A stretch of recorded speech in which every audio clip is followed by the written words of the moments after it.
So, how do you know if you're putting yourself on the back burner in your life? Hi, I'm Brenda Mailer with Sea Bright Spirit. Today, I want to chat with you about what does that even mean, putting myself on the back burner, and how would I know? And then what do I do? So, what does it mean to put yourself on the back burner? Well, it means that you're probably putting yourself last or close to last. You're forgetting about yourself.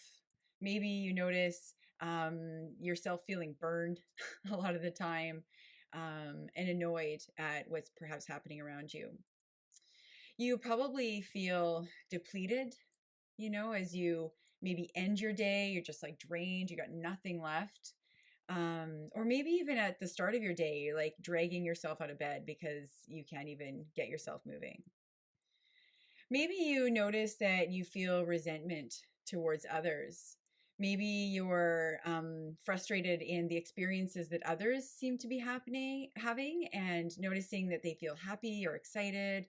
And here you are left feeling kind of annoyed, frustrated, and tired, right?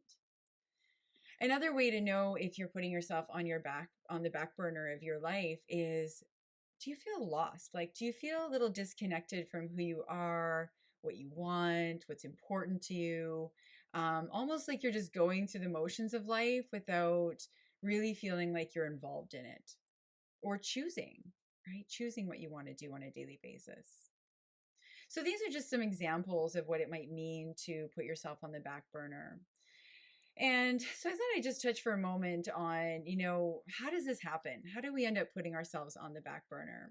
And I think most often it's kind of something that just happens without us really choosing it. It's not like you decided to put yourself on the back burner. It's just that other priorities start to take time ahead of you. For instance, kids. Kids can often become a higher priority than yourself. You need to take care of them, you need to clothe them, you need to feed them. All of those things that need to happen for them end up getting in the way of you doing something for yourself. So maybe work. Maybe your job is really busy. Maybe you rarely have time to breathe. You barely even take a lunch sometimes, and everything is a priority, ahead of you. So being mindful and tuning into, some of these feelings that you might have of resentment or annoyance or tiredness or just loss are really important to begin to cultivate some awareness around how you want to perhaps shift some priorities in your life. And I know it might seem like this is totally not doable. I don't know how I'd make a change. But I promise you, even the smallest change of putting yourself on that front burner for even a period of time in your day will have huge effects, ripple effects in your life.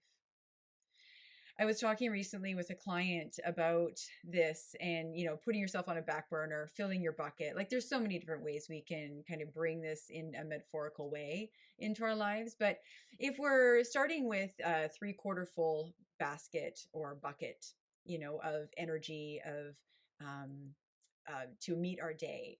And then we go through that day and all those priorities come before us. And we end up at the day so tired that there's really absolutely nothing left in our bucket, that we don't even have the energy to even try and start to build something for ourselves, to even take some time for ourselves. It's just like, get me to bed. I need some sleep, right?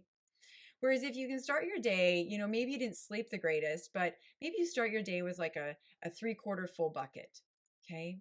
And then you get up in the morning and instead of like putting everybody else first, you put yourself first.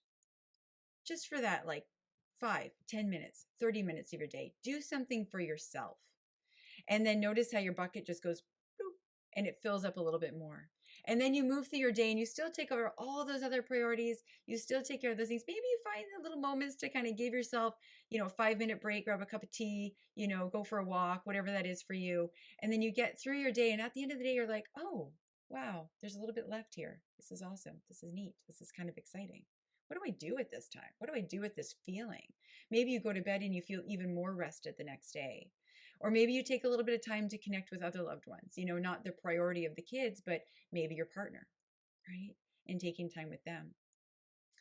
So noticing how even giving yourself a little bit of attention, a little bit more priority in your life can really start to have a lasting impact. And I want this for you. So notice the stories that come up in your mind. Notice how you start talking yourself out of it. Don't have time, can't happen, not even sure where to start. And just, see if maybe there's just a small inkling of something, a small calling of like, oh, I wish I had that time for myself. Doing something for yourself, helping yourself feel better, feel confident, feel loved. And if you have any troubles with this, of course, I'm always here to help. I'm always here to support you. You can reach out anytime at brenda@seabrightspirit.ca. And please share in the comments, or just, reach out with some comments. If there's anything you'd like to share about this, let me know your struggles. And I'd love to support you any way I can. So thanks so much for being here. Love connecting with you. And I look forward to chatting with you again soon. Have a great day. If you found this video today helpful, please subscribe so you get notifications whenever I do a new one. Like it and make any comments below. Share your experience with me. I really would love to hear from you. And I look forward to connecting with you again very soon. Take care.